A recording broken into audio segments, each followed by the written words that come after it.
Assalamualaikum Sobat Tirai Gaib. Salam jumpa di channel cerita horor. Di channel ini akan kami ajak kalian menelusuri dunia mistis yang tegang dan menyeramkan. Silahkan subscribe, like, komen, dan share, serta nyalakan tombol notifikasinya, supaya kalian tidak ketinggalan cerita terbaru dari channel kami. Yang sudah subscribe, semoga diberikan umur panjang, kesehatan, dan berlimpah rezeki serta selamat dunia akhirat. Pada suatu pagi yang cerah, sinar matahari perlahan menyelimuti sebuah desa kecil yang terletak jauh dari hiruk-pikuk kota. Desa yang dikenal dengan nama Desa Sumber Rahayu, sebuah tempat yang tenang dan damai, di mana udara segar dan pepohonan rindang seakan menyapa setiap orang yang datang. Desa ini terletak di kaki bukit yang hijau, dikelilingi oleh sawah yang terbentang luas dan kebun pisang yang menjadi pemandangan khas desa. Jalan-jalan setapak yang terbuat dari batu kecil berpadu dengan bebatuan alami, memudahkan orang-orang untuk berjalan dari satu rumah ke rumah lainnya. Desa ini tak hanya indah dengan pemandangannya, tetapi juga kaya akan kultur dan tradisi yang diwariskan turun-temurun. Warga desa, sebagian besar adalah petani, hidup dengan sederhana, namun penuh kebersamaan. Mereka sangat menjunjung tinggi nilai kekeluargaan, saling membantu dalam setiap aktivitas, baik itu saat panen tiba, membangun rumah, atau bahkan ketika ada yang sedang sakit. Gotong royong adalah inti dari kehidupan mereka. Tidak ada yang lebih berharga daripada kebersamaan, dan itu tercermin dalam setiap langkah yang mereka ambil. Rumah-rumah di desa ini sebagian besar terbuat dari kayu dan bambu, dengan dinding yang sederhana namun kuat. Di depan rumah, kebanyakan warga menanam berbagai jenis tanaman yang dapat membantu mencukupi kebutuhan sehari-hari, seperti sayur-sayuran, buah-buahan, dan rempah-rempah yang harum. Ketika musim panen datang, aroma padi yang baru saja digiling mengisi udara, dan terlihat para ibu yang sibuk menumbuk padi di pelataran rumah mereka. Di tengah ketenangan desa ini, kehidupan terasa begitu melambat. Warga saling berbagi cerita sambil duduk di teras rumah, minum teh panas atau menikmati pisang goreng yang baru digoreng. Ada tradisi unik yang diwariskan dari nenek moyang mereka. Setiap malam Jumat, warga akan berkumpul di balai desa untuk menceritakan kisah-kisah lama, legenda desa, dan berbagai cerita kehidupan yang mengikat mereka dalam kebersamaan. Itulah kekuatan dari desa ini, sebuah tempat yang seakan abadi dalam keindahan alam dan kekuatan tradisi yang terus hidup. Namun, di balik segala kedamaian ini, ada sesuatu yang lebih dalam yang sering kali terabaikan. Ada kekuatan yang tersembunyi di antara pepohonan dan sawah yang menghijau, yang hanya bisa dirasakan oleh mereka yang memahami keheningan malam. Sesuatu yang hanya muncul di saat-saat tertentu, dan yang akan segera menguji setiap orang yang tinggal di desa ini. Pertengahan tahun 1985 di sebuah sudut kota Surabaya yang bising dan penuh kepulan asap kendaraan, sepasang suami istri berniat menempuh perjalanan pulang ke kampung halaman. Rizal dan istrinya Sari telah bertahun-tahun tinggal di kota Surabaya sebagai pedagang kaki lima. Di tengah kota yang keras, mereka mencoba peruntungan hidup menata masa depan dengan sederhana dan tekun. Setelah pernikahan mereka dikaruniai kehamilan pertama, keputusan penting pun diambil. Sari akan melahirkan di kampung saja, bukan di Surabaya. Sari merasa tidak nyaman membayangkan harus melahirkan di kota besar tanpa sanak saudara, tanpa ibu kandung yang biasa mendampingi dalam masa-masa sulit seperti itu. Rizal pun mengiyakan tanpa ragu. Dia tahu di kampung mertuanya, tetangga-tetangga, dan dukun bayi sudah terbiasa menangani proses persalinan secara tradisional. Tidak hanya itu, kampung juga memberikan rasa aman dan ketenangan, sesuatu yang tidak dimiliki Surabaya. Ketika kandungan memasuki bulan ke-8, mereka akhirnya bersiap untuk pulang. Malam itu mereka menaiki bis malam dari terminal Purabaya Bungu Rasih menuju daerah di Jawa Tengah. Perjalanan panjang memakan waktu belasan jam. Di dalam bis yang lampunya temaram dan bangkunya sudah usang, Sari bersandar pada bahu suaminya. Dia sesekali mengusap perutnya yang membesar, merasakan gerak lembut dari si jabang bayi. Hujan gerimis turun sepanjang jalan, membasahi kaca jendela dan menambah dingin suasana. Sekitar pukul 23 dini hari, mereka tiba di sebuah terminal kecil yang sudah hampir sepi. Terminal itu hanya diterangi beberapa lampu redup yang berkedip pelan, seolah hendak padam.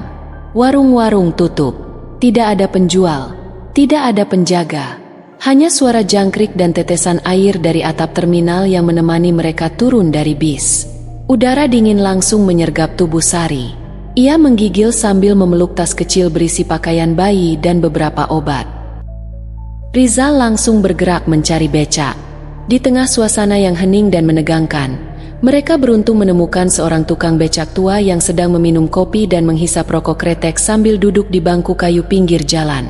Setelah tawar-menawar singkat, mereka naik becak dan perjalanan menuju kampung pun dimulai. Kampung mereka terletak di arah selatan terminal menembus jalanan kecil yang jauh dari penerangan. Jalan itu masih berupa tanah dan kerikil besar.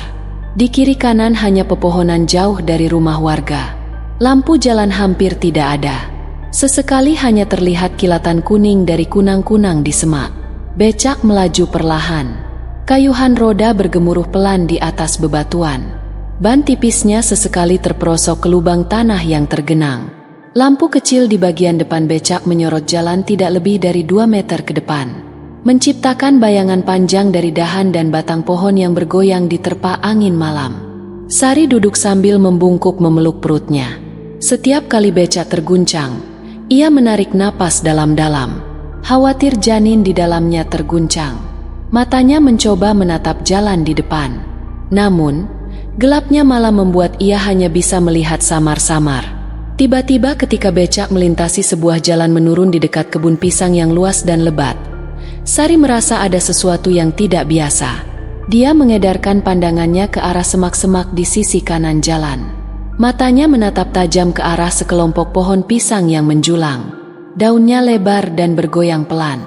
Di antara batang-batang itu, dia melihat sebuah sosok putih berdiri dengan posisi membungkuk seperti sedang jongkok atau menyembunyikan diri. Kain putih yang membalut tubuhnya tampak kotor dan kumal, namun tetap kontras dibandingkan gelapnya malam. Kepala sosok itu terbungkus kain yang diikat menyerupai tali pocong. Dari tempatnya duduk, Sari bisa melihat bahwa sosok itu bergerak sedikit seperti sedang bergoyang pelan ke kanan dan kiri. Ketika sosok itu sedikit menengadah, Sari melihat sesuatu yang lebih mengerikan. Matanya hitam pekat dan wajahnya kosong tanpa ekspresi. Sari ingin berteriak, tapi suaranya seolah terkunci di tenggorokan. Dia menggenggam tangan suaminya erat-erat. Begitu erat hingga jari-jarinya terasa kesemutan. Rizal yang duduk di sampingnya juga melihat hal yang sama.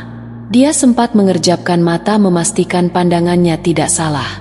Tapi sosok itu memang ada. Sosok yang membatu di antara pepohonan pisang. Ia tahu persis bentuknya dan sosok itu benar-benar memandang ke arah mereka tatapan kosong yang membekukan darah. Namun Rizal tidak bersuara. Ia tidak ingin membuat istrinya panik, apalagi dalam kondisi hamil tua. Maka ia hanya diam, menunduk, dan menggenggam tangan Sari lebih erat.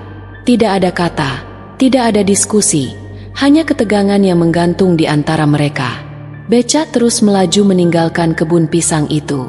Tapi suasana mencekamnya tertinggal di dalam hati masing-masing. Tidak ada yang bicara sampai mereka tiba di depan rumah mertuanya. Rumah itu terbuat dari kayu, berdinding papan dan berlantai semen kasar. Lampu minyak tergantung di teras memberikan cahaya kekuningan yang hangat. Dari dalam rumah terdengar suara kursi kayu bergeser. Orang tua Sari belum tidur.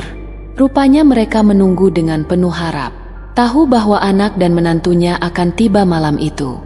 Rizal turun lebih dulu lalu membantu istrinya turun dari becak. Tukang becak menatap mereka. Raut wajahnya terlihat tegang. Ia menolak tawaran untuk singgah sebentar dan minum teh. Alasannya sederhana, ingin segera pulang. Tapi dari nada suaranya tampak jelas bahwa ia menyimpan sesuatu. Sari dan Rizal masuk ke dalam rumah. Orang tua mereka menyambut dengan senyum dan pelukan hangat. Tapi senyum itu belum mampu menghapus bayangan sosok putih yang mereka lihat di jalan tadi.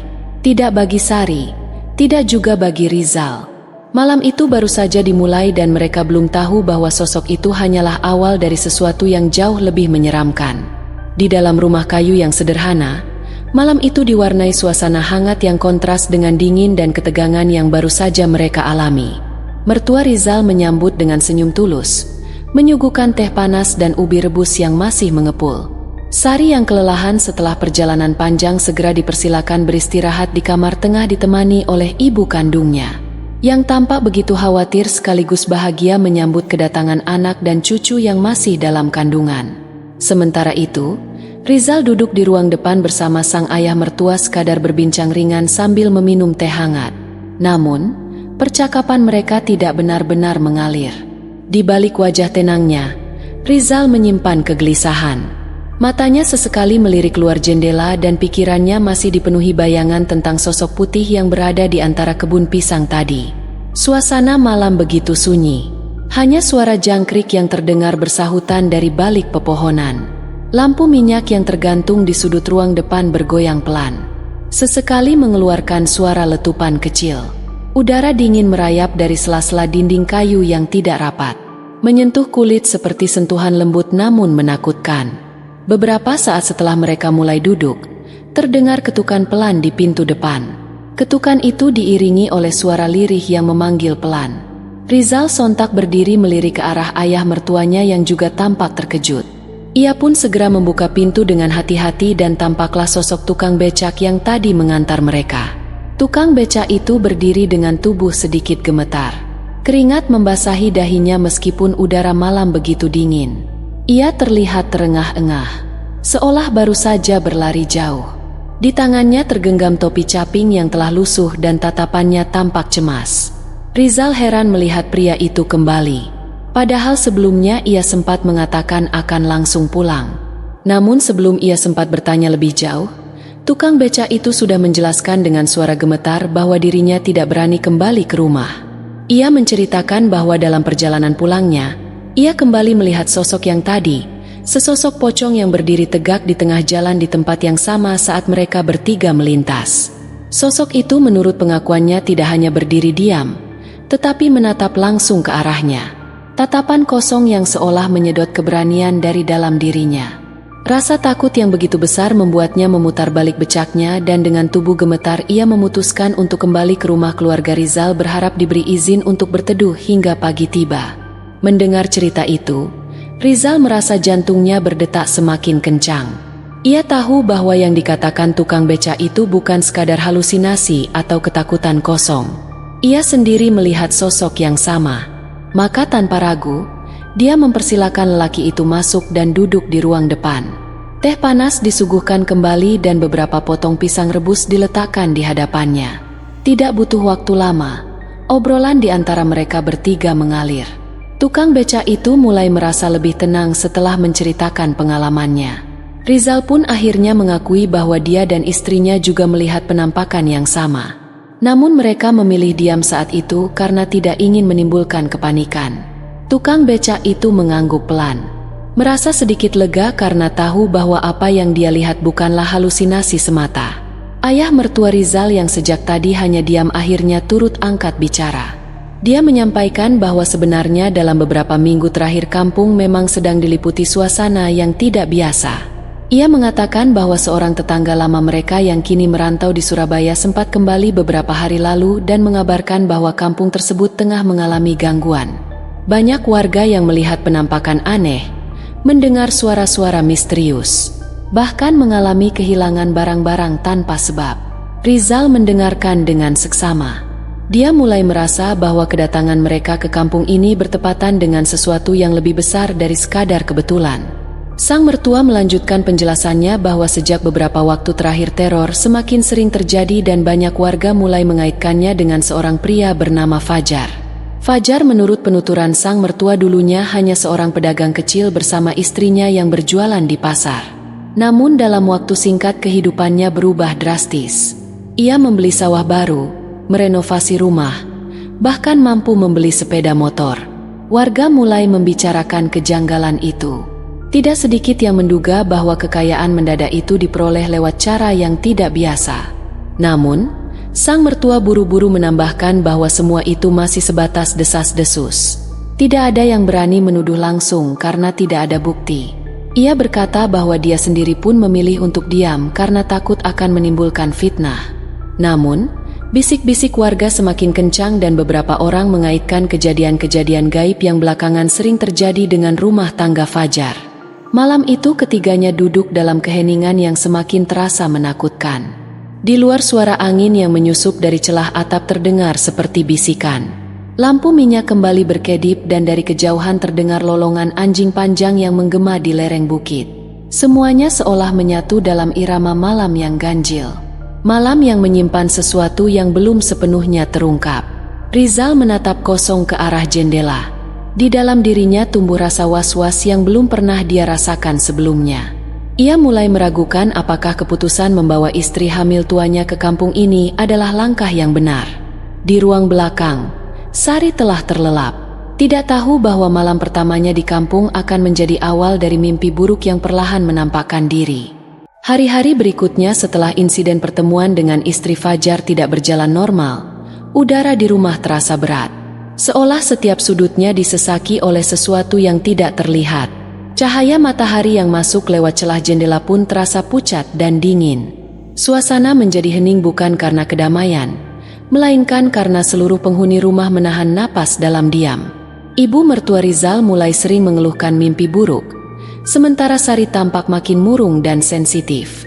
Kandungannya yang semakin besar membuatnya mudah kelelahan. Namun ia merasa sulit tidur karena merasa diawasi. Rizal sendiri semakin jarang keluar rumah. Dia memilih berjaga di malam hari, mengelilingi pekarangan, dan memperhatikan tiap suara kecil yang mencurigakan. Pada suatu malam yang lembab dan gelap, langit digelayuti awan tebal yang menutup cahaya bulan. Hujan baru saja reda, menyisakan bau tanah basah dan embun di daun-daun pisang di belakang rumah. Suasana sunyi seperti biasa, namun di dalam rumah ketegangan tidak pernah benar-benar pergi. Sari terbangun dari tidurnya. Perutnya terasa tidak nyaman dan dorongan untuk buang air mendesaknya. Ia memanggil suaminya, meminta ditemani menuju kamar mandi luar. Kamar mandi itu terletak di ujung dapur. Sebuah bangunan kecil berdinding bilik bambu dan berat genteng tanah liat yang tua. Ruang sempit itu tidak memiliki lampu listrik, hanya cahaya dari celah atap dan dinding yang menjadi penerangnya. Di bagian atasnya terdapat sebatang bambu panjang yang biasa digunakan untuk menjemur pakaian atau menaruh tikar yang dijemur.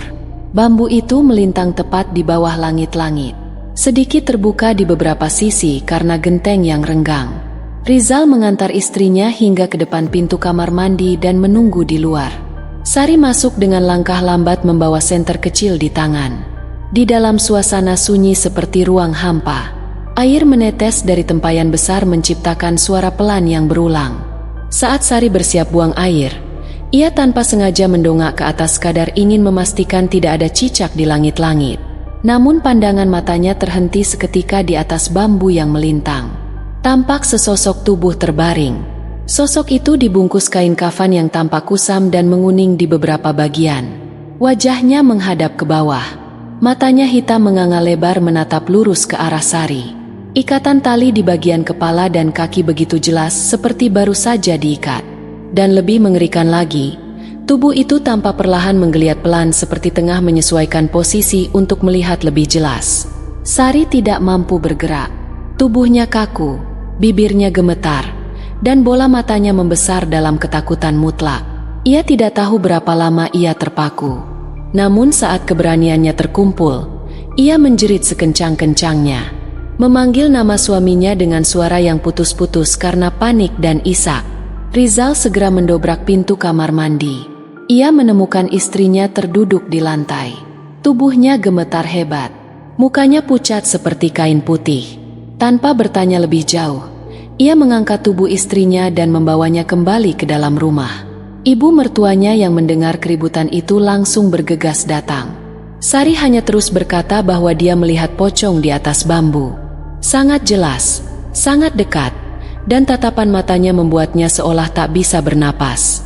Hari-hari berikutnya setelah insiden pertemuan dengan istri Fajar tidak berjalan normal, udara di rumah terasa berat. Seolah setiap sudutnya disesaki oleh sesuatu yang tidak terlihat. Cahaya matahari yang masuk lewat celah jendela pun terasa pucat dan dingin. Suasana menjadi hening bukan karena kedamaian, melainkan karena seluruh penghuni rumah menahan napas dalam diam. Ibu mertua Rizal mulai sering mengeluhkan mimpi buruk, sementara Sari tampak makin murung dan sensitif. Kandungannya yang semakin besar membuatnya mudah kelelahan. Namun ia merasa sulit tidur karena merasa diawasi. Rizal sendiri semakin jarang keluar rumah. Dia memilih berjaga di malam hari, mengelilingi pekarangan, dan memperhatikan tiap suara kecil yang mencurigakan. Pada suatu malam yang lembab dan gelap, langit digelayuti awan tebal yang menutup cahaya bulan. Hujan baru saja reda, menyisakan bau tanah basah dan embun di daun-daun pisang di belakang rumah. Suasana sunyi seperti biasa. Namun di dalam rumah ketegangan tidak pernah benar-benar pergi. Sari terbangun dari tidurnya. Perutnya terasa tidak nyaman dan dorongan untuk buang air mendesaknya. Ia memanggil suaminya, meminta ditemani menuju kamar mandi luar. Kamar mandi itu terletak di ujung dapur. Sebuah bangunan kecil berdinding bilik bambu dan berat genteng tanah liat yang tua. Ruang sempit itu tidak memiliki lampu listrik. Hanya cahaya dari celah atap dan dinding yang menjadi penerangnya. Di bagian atasnya terdapat sebatang bambu panjang yang biasa digunakan untuk menjemur pakaian atau menaruh tikar yang dijemur. Bambu itu melintang tepat di bawah langit-langit. Sedikit terbuka di beberapa sisi karena genteng yang renggang. Rizal mengantar istrinya hingga ke depan pintu kamar mandi dan menunggu di luar. Sari masuk dengan langkah lambat membawa senter kecil di tangan.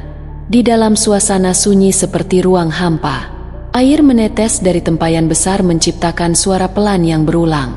Saat Sari bersiap buang air, ia tanpa sengaja mendongak ke atas kadar ingin memastikan tidak ada cicak di langit-langit. Namun pandangan matanya terhenti seketika di atas bambu yang melintang. Tampak sesosok tubuh terbaring. Sosok itu dibungkus kain kafan yang tampak kusam dan menguning di beberapa bagian. Wajahnya menghadap ke bawah. Matanya hitam menganga lebar menatap lurus ke arah Sari. Ikatan tali di bagian kepala dan kaki begitu jelas seperti baru saja diikat. Dan lebih mengerikan lagi, tubuh itu tampak perlahan menggeliat pelan seperti tengah menyesuaikan posisi untuk melihat lebih jelas. Sari tidak mampu bergerak. Tubuhnya kaku, bibirnya gemetar, dan bola matanya membesar dalam ketakutan mutlak. Ia tidak tahu berapa lama ia terpaku. Namun saat keberaniannya terkumpul, ia menjerit sekencang-kencangnya. Memanggil nama suaminya dengan suara yang putus-putus karena panik dan isak. Rizal segera mendobrak pintu kamar mandi. Ia menemukan istrinya terduduk di lantai. Tubuhnya gemetar hebat. Mukanya pucat seperti kain putih. Tanpa bertanya lebih jauh, ia mengangkat tubuh istrinya dan membawanya kembali ke dalam rumah. Ibu mertuanya yang mendengar keributan itu langsung bergegas datang. Sari hanya terus berkata bahwa dia melihat pocong di atas bambu. Sangat jelas, sangat dekat, dan tatapan matanya membuatnya seolah tak bisa bernapas. Berita itu menyebar cepat. Dalam waktu singkat, beberapa tetangga datang. Beberapa membawa petromak, yang lain membawa obor dan golok. Rizal menceritakan apa yang terjadi. Para lelaki kampung bergegas menuju kebun belakang, menyusuri lorong sempit di belakang kamar mandi. Semak dan rumpun pisang diterobos. Dan benar saja, salah satu dari mereka berseru melihat bayangan putih yang bergerak cepat melintas di antara pohon-pohon pisang. Lalu seperti melayang dan menghilang ke arah kebun kosong yang gelap. Salah satu pemuda yang ikut menyisir daerah itu mengatakan bahwa tubuh makhluk itu tidak berjalan di atas tanah. Ia meluncur. Beberapa orang mulai membaca doa dalam hati. Yang lain menegakkan badan dengan cemas sambil memegang senjata seadanya. Setelah pencarian selesai tanpa hasil pasti, para warga kembali berkumpul di halaman rumah. Di antara mereka bisik-bisik kembali menyebut satu nama, Fajar. Sosok yang rumahnya menghadap ke kebun belakang itu. Sosok yang rumahnya semakin sepi sejak kejadian-kejadian aneh melanda kampung.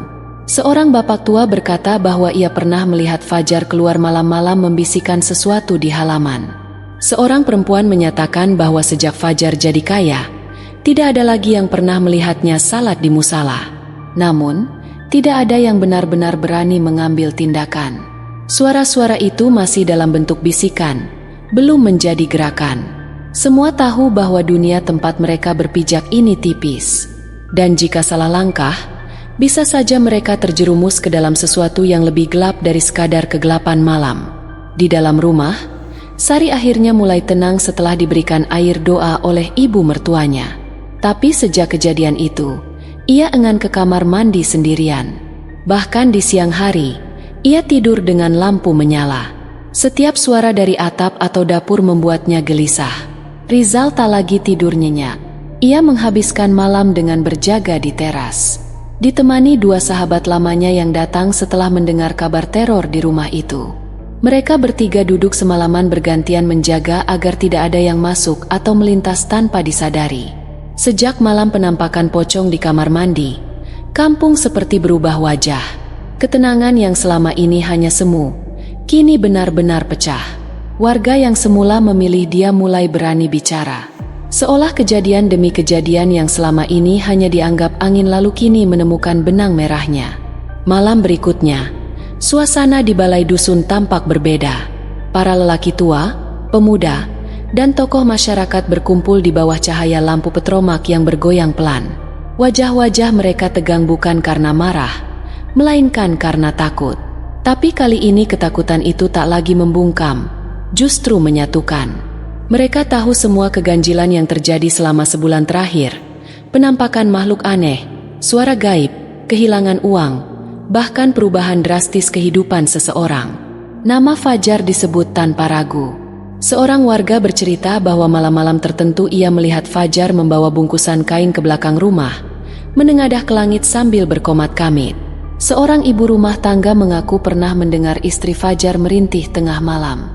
Namun bukan karena kesakitan, melainkan seperti sedang mengikuti sesuatu. Beberapa anak kecil bahkan pernah melihat kakek tua hitam duduk di halaman rumah Fajar. Namun ketika orang dewasa mencari tidak ditemukan siapapun. Keputusan akhirnya bulat. Rumah Fajar harus diperiksa. Namun yang terjadi keesokan paginya justru di luar dugaan.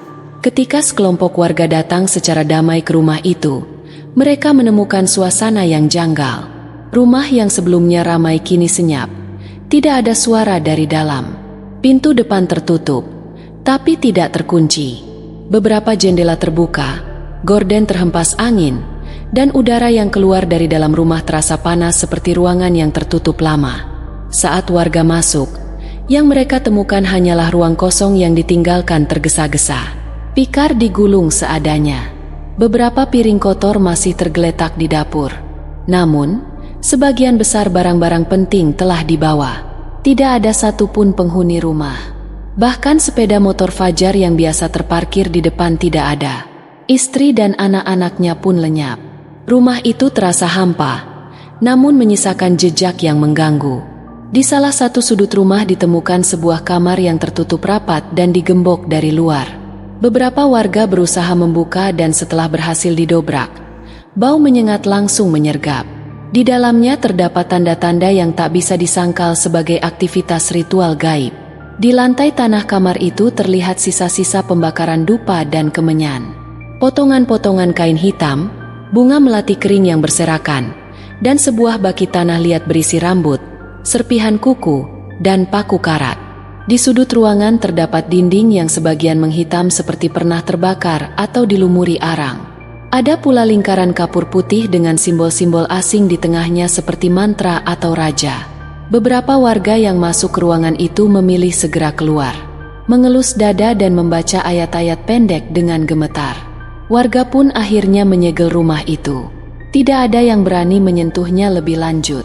Kepala dusun mengumumkan bahwa rumah tersebut akan dibiarkan kosong dan tidak boleh dihuni kecuali setelah dilakukan pembersihan secara spiritual oleh tokoh adat dan kiai kampung. Namun bahkan setelah pengumuman itu, tidak ada satupun warga yang berani melangkah masuk kembali. Yang mengejutkan, sejak hari itu, seluruh gangguan gaib di kampung tiba-tiba berhenti. Tidak ada lagi suara-suara aneh di malam hari. Tidak ada penampakan. Tidak ada binatang misterius yang melintas halaman. Bahkan udara malam terasa lebih ringan. Jangkrik kembali berbunyi. Anjing-anjing tidak lagi menggonggong ke arah kosong dan orang-orang mulai tidur dengan lampu dipadamkan. Pohon pisang di kebun belakang rumah Sari yang dulu mencekam kini hanya tinggal pepohonan biasa yang ditiup angin. Warga mulai kembali ke kebiasaannya. Pagi kembali diisi oleh suara orang, menumbuk padi, suara ayam, dan anak-anak yang berlarian. Tapi di tengah kembalinya rutinitas itu, Rizal dan keluarganya masih berada dalam ketegangan. Sari semakin dekat ke waktu persalinan. Kandungannya sudah cukup tua dan tubuhnya mulai lelah. Namun, sejak malam kejadian di kamar mandi, ia menjadi lebih tabah. Seolah insting seorang ibu mendorongnya untuk tetap bertahan hingga saatnya tiba. Beberapa hari kemudian di tengah suasana pagi yang tenang dan cerah, Sari melahirkan anak perempuan dengan selamat. Tangisan bayi yang nyaring terdengar hingga ke halaman rumah. Tetangga-tetangga yang semula menjaga jarak kini berdatangan membawa air doa dan jamu senyum perlahan kembali ke wajah keluarga itu. Anak itu kemudian diberi nama Risma. Anak pertama yang lahir setelah kampung bebas dari teror. Ia tumbuh dalam kasih sayang yang besar. Dalam rumah yang pernah menyimpan ketakutan, namun juga menjadi saksi keberanian. Cerita tentang malam-malam panjang yang penuh ketegangan menjadi bagian dari dongeng keluarga. Diceritakan bukan untuk menakut-nakuti, tetapi untuk mengingat. Fajar dan keluarganya tidak pernah kembali. Tidak ada yang tahu kemana mereka pergi. Ada yang mengatakan mereka pindah ke kota lain. Ada pula yang meyakini bahwa mereka menghilang begitu saja, ditelan oleh dunia yang mereka undang sendiri. Rumah mereka pun dibiarkan kosong. Dindingnya mulai retak, atapnya bocor, dan semak belukar mulai merayap ke dinding. Seolah alam pun ingin menutup lembaran gelap itu sendiri. Beberapa tahun kemudian, rumah itu roboh karena diterjang angin dan tidak pernah dibangun kembali. Tempat itu kini hanya menyisakan pondasi batu dan kenangan yang tidak pernah benar-benar hilang. Dan bagi keluarga Rizal, semua itu menjadi pelajaran yang tidak ternilai. Tentang bagaimana niat sederhana untuk pulang kampung demi keselamatan istri justru membawa mereka masuk ke dalam kisah panjang tentang dunia yang tidak kasat mata. Tentang bagaimana keteguhan, doa dan kebersamaan menjadi satu-satunya cahaya dalam lorong gelap yang mereka lalui. Kini setelah bertahun-tahun berlalu, Risma, anak yang lahir di tengah badai itu telah tumbuh dewasa. Dan kisah ini yang ia dengar langsung dari ibunya, ayahnya, dan kakeknya menjadi warisan tidak tertulis yang ia ceritakan bukan untuk menakut-nakuti, tapi untuk mengingatkan bahwa gelap malam kadang menyimpan lebih dari sekadar sunyi dan bahwa tidak semua pintu layak dibuka bahkan jika kita berdiri tepat di hadapannya. Setelah bertahun-tahun berlalu, Risma, anak yang lahir di tengah badai itu telah tumbuh dewasa. Kini, kisah yang disimpan rapat-rapat oleh keluarganya mulai terungkap dalam bentuk cerita yang diceritakan dari generasi ke generasi. Risma menjadi wanita yang kuat dan penuh rasa ingin tahu, tetapi tak pernah bisa menghapus bayangan tentang malam-malam gelap yang penuh ketegangan yang pernah dialami orang tuanya di kampung. Pada suatu hari, saat Ida sedang berbincang dengan ibunya, Sari, ia mendengar kisah lama yang kembali terungkap. Sari mulai bercerita dengan lebih terbuka tentang kejadian-kejadian aneh di kampung, tentang bagaimana mereka pernah dihantui oleh teror yang datang tanpa alasan yang jelas, dan tentang sosok Fajar yang telah membawa keluarga mereka terjerumus dalam dunia yang tidak bisa dijelaskan oleh logika. Risma mendengarkan dengan seksama, matanya menyimak setiap kata yang diucapkan ibunya. Kini, ia mulai paham bahwa kisah ini bukan sekadar cerita masa lalu, tetapi juga pengingat akan bahaya yang dapat datang dari tempat-tempat yang tampaknya aman. Rumah yang dulu penuh dengan rasa takut kini menjadi saksi dari sebuah kebenaran yang lebih dalam. Bukan hanya soal makhluk-makhluk tak kasat mata yang mengintai, tetapi juga tentang bagaimana keserakahan dan kegelapan bisa membentuk nasib seseorang. Beberapa tahun setelah kejadian itu, kampung yang pernah menjadi tempat kelahiran Ida berubah. Warga kembali menjalani kehidupan mereka seperti biasa, meskipun ada yang masih menyimpan ketakutan di hati mereka. Fajar dan keluarganya telah menghilang tanpa jejak. Banyak yang beranggapan bahwa mereka telah pindah ke tempat yang lebih jauh, atau mungkin malah pergi untuk menghindari kecurigaan warga yang semakin kuat. Namun, ada pula yang meyakini bahwa mereka telah ditelan oleh dunia yang mereka pilih untuk masuki, dunia yang gelap dan penuh pengorbanan. Risma, yang telah tumbuh dewasa dan memutuskan untuk melanjutkan hidupnya di kota, kembali mengunjungi kampung halamannya beberapa kali. Walaupun kampung itu tampak damai, ada sesuatu yang masih membuatnya gelisah. Ada yang hilang dalam suasana itu, dan mungkin itu adalah bayangan tentang kisah lama yang terus menghantui mereka. Ida tak pernah benar-benar bisa melupakan wajah-wajah ketakutan yang pernah dilihat oleh orang tuanya, terutama saat sosok pocong itu pertama kali muncul di kebun pisang. Namun, meskipun kampung itu kini terasa lebih aman, Risma merasa bahwa dia harus terus mengenang kisah tersebut. Baginya, ini bukan hanya tentang masa lalu yang penuh ketegangan, tetapi juga tentang bagaimana keteguhan, doa, dan kebersamaan dalam keluarga bisa mengatasi segala sesuatu yang tak terduga. Dia tahu bahwa ketakutan itu mungkin masih akan ada, tapi yang lebih penting adalah bagaimana mereka belajar untuk menghadapi ketakutan itu bersama-sama. Hari-hari berlalu dan Ida akhirnya memulai kehidupan baru di kota. Ia terus menjalani hari-harinya dengan penuh semangat. Meskipun selalu ada perasaan aneh setiap kali dia melintasi tempat-tempat yang terlalu gelap atau terlalu sunyi. Mungkin itu adalah cara ingatan tentang kampung halaman dan kisah mistis yang membekas dalam dirinya, memberikan peringatan bahwa tidak semua hal di dunia ini bisa dipahami atau dijelaskan. Dan bagi Sari dan Rizal, meskipun kehidupan mereka kini jauh lebih damai, mereka tahu bahwa mereka telah melewati sesuatu yang lebih besar dari sekadar ketakutan biasa. Mereka telah keluar dari kegelapan malam yang mencekam, dan mereka telah menemukan bahwa cahaya yang sejati bukan berasal dari sumber yang dapat dilihat mata, melainkan dari kekuatan keluarga dan iman yang mereka pegang teguh. Kekuatan yang membawa mereka melalui malam-malam panjang, mengatasi ketakutan dan akhirnya menemukan kedamaian yang sejati. Cerita ini menjadi kenangan yang terus hidup dalam keluarga mereka, mengingatkan mereka bahwa dunia ini penuh dengan misteri yang tak terungkap. Namun selama mereka bersama, mereka bisa menghadapinya dengan berani. Terima kasih Sobat Tirai Gaib. Jangan lupa subscribe, like, komen dan share, serta nyalakan tombol notifikasinya, supaya kalian tidak ketinggalan cerita terbaru dari channel kami. Yang sudah subscribe semoga diberikan umur panjang, kesehatan, dan berlimpah rejeki, serta selamat dunia akhirat.